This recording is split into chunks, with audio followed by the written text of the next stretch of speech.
नमस्कार दोस्तों। Stock market studies में फिर से एक बार आपको स्वागत है। तो आज यहाँ पे मैं बात करूँगा आईटी इंडस्ट्रीज में जितने सारे कंपनीज है उनमें से इसका रैंकिंग थर्ड नंबर पोजीशन में है। तो आईटी सेक्टर के बारे में आज बात करूँगा, जो इंडिया के थर्ड लार्जेस्ट कंपनी है उसी के बारे में आज बात यहाँ पे करूँगा, जिसका नाम पहले देख चुके हैं, एचसीएल टेक्नोलॉजी। तो एचसीएल टेक्नोलॉजीज के बारे में बात करूँगा क्योंकि पिछले दिनों में इस कंपनी के क्वार्टर वन का रिजल्ट आ ही चुके थे। तो Q1 का रिजल्ट जो कंपनी ने पब्लिश किया वो पहले से ही मुझे एक अंदाजा था कि अगर टीसीएस ने रिजल्ट अच्छा नहीं किया तो मेरे हिसाब से बाकी जितने सारे कंपनी है उसका भी रिजल्ट थोड़ा सा खराब देखने को मिलेगा। टीसीएस के जैसे ही रिजल्ट मतलब एचसीएल टेक ने भी किया, तो एचसीएल टेक का भी रिजल्ट देखा जाए तो टीसीएस के जैसा ही हुआ। तो अभी उसका हाल, उसके लिए आज के दिन उस कंपनी के ऊपर जो सिनेरियो है आप देख ही चुके होंगे। तो अब सभी जानते हैं आईटी इंडस्ट्रीज में, मतलब आईटी सेक्टर में देखा जाए तो जितने सारे मतलब कंपनीज है उस सारे कंपनी के रिजल्ट अब इसी तरीके से आने का चांसेस है, क्योंकि आप सभी जानते हैं अमेरिकन बाजार में इन्फ्लुएंसी रेट इतना बढ़ गया और साथ ही साथ डॉलर का जो प्राइस है वो इतना दिन के दिन बढ़ गया। उसी के कारण मतलब इस आईटी इंडस्ट्रीज में ज़्यादा से ज़्यादा आपको प्रेशर देखने को मिलता है, क्योंकि देखिए बहुत सारे मतलब रेवेन्यूज तो अच्छा जनरेट होगा मगर कंपनी का प्रॉफिट उतना खास नहीं होगा। तो चलो पूरा डिटेल से यहाँ पे डिस्कस करूंगा और रिजल्ट के बारे में भी दिखाऊंगा, और कंपनी ने गुड न्यूज भी दिया है उसके बारे में भी यहाँ पे बात करूंगा। तो एक एक करके पूरा डिटेल से यहाँ पे डिस्कस करूंगा, तो वीडियो को लास्ट तक देखिएगा।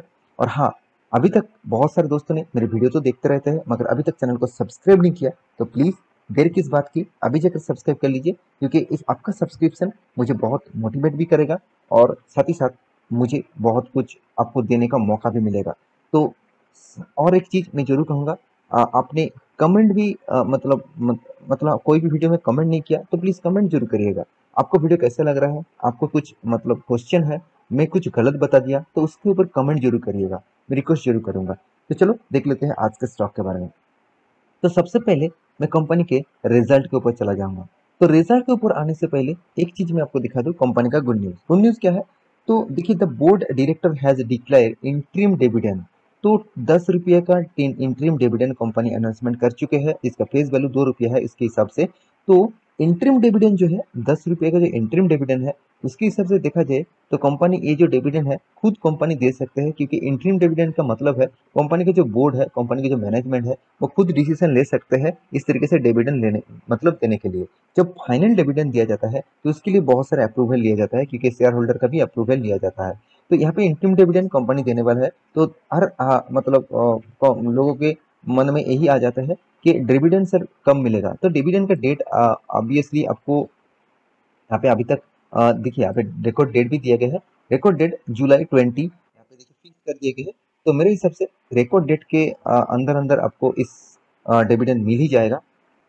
तो ये था गुड न्यूज। अभी थोड़ा सा रिजल्ट के ऊपर चला जाता हूँ। तो देखिए रिजल्ट के ऊपर आ चुका हूँ। यहाँ पे टोटली जो फिगर है ऑब्वियसली करोड़ों में है। तो करोड़ों में फिगर कंपनी दे के रखा है। चलो मैं एक बार कंफर्म भी कर लेता हूँ, हाँ करोड़ में है।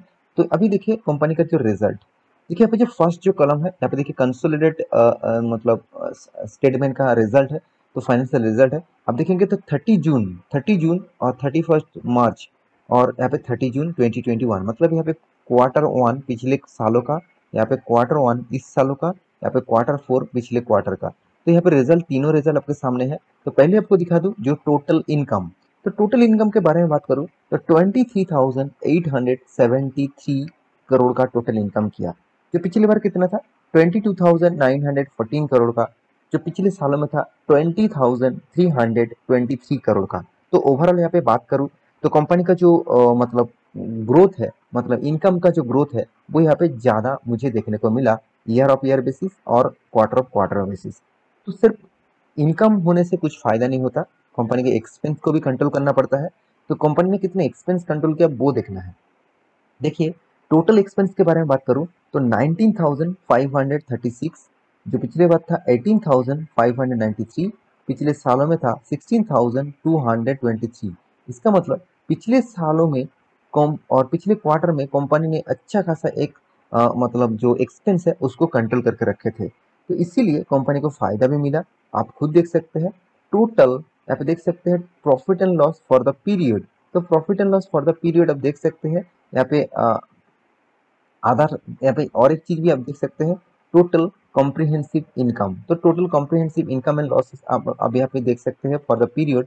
तो अराउंड 3,322 करोड़ का टोटल इनकम हुआ, जो पिछले बार कितना था 3,912 करोड़, पिछले सालों में था 3,694 करोड़। इसका मतलब company year of year basis भी कंपनी का मतलब इनकम कम हो गया, क्वार्टर ऑफ क्वार्टर बेसिस भी कंपनी का इनकम कम हो गया। तो यही एक कारण है आईटी सेक्टर में गिरने का जो मेन वजह। मैं पहले भी आपको आईटी सेक्टर के ऊपर एक वीडियो बना के दिया था, उस वीडियो को आपने नहीं देखा तो प्लीज़ प्लेलिस्ट में जाकर देखिए, बहुत इंटरेस्टिंग वीडियो है और बहुत इन्फॉर्मेशन वहाँ पे आपको मिलेगा। तो यहाँ पे आप देख सकते हैं कंपनी का ईपीएस अर्निंग पर शेयर भी देखिए, जो 12.13 है, जो पिछले बार था 13.27, पिछले साल में था 11.81। तो यहाँ पे देखिए एक चीज मैं जरूर कहूँगा, अर्निंग पर शेयर आपको थोड़ा सा इधर उधर दिखेगा, क्योंकि यहाँ पे जो टोटल और भी बहुत सारे एडजस्टमेंट होते हैं, उस एडजस्टमेंट के हिसाब से देखा जाए तो पिछले सालों में इनकम थोड़ा सा कम हो गया था। तो इनकम का जो ग्रोथ है, इनकम का जो ग्रोथ है, आप यहाँ पे न्यूज चैनल के माध्यम से आएंगे तो आपको यहाँ पे बताया जा रहा है, देखिए 2% net profit raise 2% of year basis. तो 3,281 करोड़ का टोटल कंपनी ने रेवेन्यू किया, और रेवेन्यू का ग्रोथ 17% है। ऑब्वियसली रेवेन्यू का ग्रोथ अच्छा खासा हुआ, मगर कंपनी का जो मतलब पिछले क्वार्टर के मतलब हिसाब से देखे तो मार्केट हमेशा इस तरीके से एक्सपेक्ट करते हैं, क्वार्टर ऑफ क्वार्टर बेसिस भी जाम हो और ईयर ऑफ ईयर बेसिस भी यहाँ पे जाम देखने को मिले। तो दोनों तरीके से मार्केट हमेशा एक्सपेक्ट करते हैं। तो देखिए, मान के चलिए आप कोई भी कंपनी के ऊपर मतलब काम करते हैं, तो मान के चलिए आप आपके इस साल में 1 लाख रुपया पर मंथ सैलरी है, तो आप जरूर चाहेंगे कि नेक्स्ट सालों में आपका 1,20,000 के 30,000 के 40,000 हो जाए। तो ऐसे आप जरूर चाहेंगे, मगर अगर आपको बोला बोला जाए कि चलो इस बार मेरे कंपनी का प्रॉफिट नहीं हो रहा है, चलो तुम 90,000 सैलरी ले लो, तो 90,000 सैलरी आप तुम ले तो लेंगे, मगर आपका मन में जो कंपनी के लिए जो विश्वास था, कंपनी के लिए जो आप एफर्ट देते थे, वो आप नहीं दे पाएंगे। सेम टू सेम मार्केट इसी तरीके से चलते हैं। मार्केट हमेशा देखते हैं क्वार्टर बेसिस जाम क्यों नहीं हुआ, ईयर ऑफ ईयर बेसिस जाम क्यों नहीं हुआ, और जाम भी हुआ तो इतना कम जाम क्यों हुआ। तो इस तरीके से न्यूज देखकर ही मार्केट इस तरीके से नेगेटिव रिएक्ट करते हैं। तो इसको इसीलिए इसको ट्रेडिंग कहा जाता है। ट्रेडिंग में हमेशा मार्केट को थोड़ा सा नेगेटिव पॉइंट, थोड़ा सा पॉजिटिव पॉइंट लेकर ही काम करते हैं वो लोग, क्योंकि उसको लगता है कि मार्केट आज हमेशा ग्रोथ होना चाहिए, मगर इस तरीके से तो नहीं होता। कोई भी बिजनेस कभी भी हमेशा कंटिन्यूअसली ग्रोइंग मूड में नहीं होता। थोड़ा सा बीच बीच में तो थोड़ा सा वीक पॉइंट दिखेगा, थोड़ा सा तो प्रॉफिट लॉस, थोड़ा सा एडजस्टमेंट तो होगा ही होगा। तो यहाँ पे क्या इस कंपनी के इस रिजल्ट के कारण कंपनी के ऊपर क्या करना चाहिए, अभी जो मेन पॉइंट है। देखिए, एक चीज मैं जरूर कहूंगा इस कंपनी के बारे में, ज्यादा बात नहीं कहूंगा, एक चीज मैं जरूर कहूंगा, कंपनी के ऊपर बहुत दम है। इंडिया का थर्ड लार्जेस्ट कंपनी है, थर्ड लार्जेस्ट आईटी कंपनी है। मैं एक बार लिख के देता हूँ, क्योंकि विप्रो भी थर्ड कभी भी हुआ है और एचसीएल टेक भी थर्ड कभी कभी हुआ है, क्योंकि एचसीएल टेक में दम है, क्योंकि इसका मार्केट कैप भी कोई छोटा मोटा कंपनी तो नहीं है, 2,50,000 करोड़ से भी ज्यादा है। और सबसे बड़ी बात है, क्या आप जानते हैं कंपनी का जो डेप्थ है इसका इनकम के हिसाब से बहुत कम है, तो इसलिए कंपनी टोटली डेप फ्री बन चुकी है, टोटली डेप फ्री। क्योंकि 6,000 करोड़ का डेप्थ है, कंपनी 13,400 करोड़ का इनकम किया है। कंपनी के हाथ में कैश देखिए 15,300 करोड़ का, तो इतना ज्यादा पोटेंशियल है इस कंपनी में। तो इस कंपनी के ऊपर अगर आप निवेश नहीं करेंगे तो कहाँ से कहाँ पे आप निवेश करें। आप देखेंगे इंडिया का थर्ड लार्जेस्ट मतलब सॉरी आईटी इंडस्ट्रीज है, जो 2,50,000 करोड़ का मार्केट कैप रखते हैं।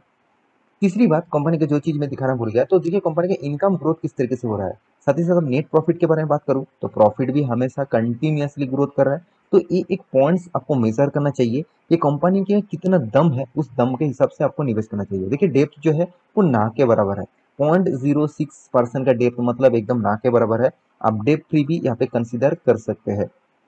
तो मैं उसी कंपनी के ऊपर ज़्यादा से ज़्यादा कंसीडर करता हूँ जिस कंपनी का डेप्थ नहीं है। हाँ, ऐसे भी कंपनी मेरे पोर्टफोलियो में है जिसका डेप्थ है, मगर उसका फ्यूचर में वो डेप्थ कम होने का चांसेस होगा, और वो कंपनी फ्यूचर में अच्छा खासा काम करेंगे, ऐसे भी कंपनी है। फिर भी आपको कंपनी के बारे में रिसर्च तो पहले करना चाहिए, उसके बाद इस तरीके से डिसीजन लेना चाहिए। तो कंपनी के प्रोमोटर के पास होल्डिंग आप देखेंगे तो 60% से भी ज़्यादा प्रोमोटर के पास होल्डिंग है। और आप एफआईएस के पास देखेंगे तो देखिए एफआईएस भी इस कंपनी के ऊपर 18% होल्डिंग रखे हैं। देखिए एफआईएस ने माल बेचा, उसके पीछे कारण तो आप सभी जानते हैं, अमेरिकन बाजार का हालत देख चुके होंगे, इसीलिए एफआईएस ने भी माल बेचा, उसी का फायदा डीआईएस ने उठाया। 14% तक होल्डिंग बढ़ा चुके हैं। पब्लिक के पास भी इस कंपनी की हिस्सेदारी है 5-5.5%। तो ओवरऑल बात करूँ, कंपनी के ऊपर आपको जरूर फोकस होना चाहिए, क्योंकि कंपनी का परफॉर्मेंस आपको कंटिन्यूसली आप देखेंगे तो ये नहीं कि इस बार प्रॉफिट किया, बिल्कुल नहीं, कंटिन्यूसली कंपनी का प्रॉफिट ग्रोथ हो रहा है, हमेशा के लिए ग्रोथ हो रहा है, कंटिन्यूसली ग्रोथ करते जा रहे हैं, करते जा रहे हैं। तो यही बात आपको सोचना चाहिए। और कंपनी का रिटर्न ऑफ रेशियो देखेंगे तो 20% से भी ऊपर कंपनी आपको रिटर्न दिया है। हाँ, एक साल में क्या हुआ उसको देखना नहीं है, क्योंकि एक साल के चार्ट पैटर्न देखेंगे तो 15 से 16, 17, 20% तक आपको लॉसेस दिखेगा। तो इस यहाँ पे मैं कुछ नहीं कहूंगा, क्योंकि 6 मंथ में इस तरीके से लॉसेस जरूर दिखेगा, मगर लॉन्ग टर्म पीरियड आप प्लेयर है तो इस कंपनी के ऊपर जरूर कंसिडर कर सकते हैं। क्योंकि एक्स्ट्रा बेनिफिट के हिसाब से देखिए, कंपनी आपको डिविडेंड भी बार बार दिया, साथ ही साथ बोनस भी दिया। और साथ ही साथ आप देखेंगे तो बोनस की कितना बार, 3-3 बार कंपनी बोनस दे चुके हैं। कंपनी यहाँ पे देखिए बाईबैक भी दे चुके हैं, कंपनी मार्ज भी कर चुके हैं। तो कंपनी के यही एक फायदा आपको हमेशा मिलता रहेंगे।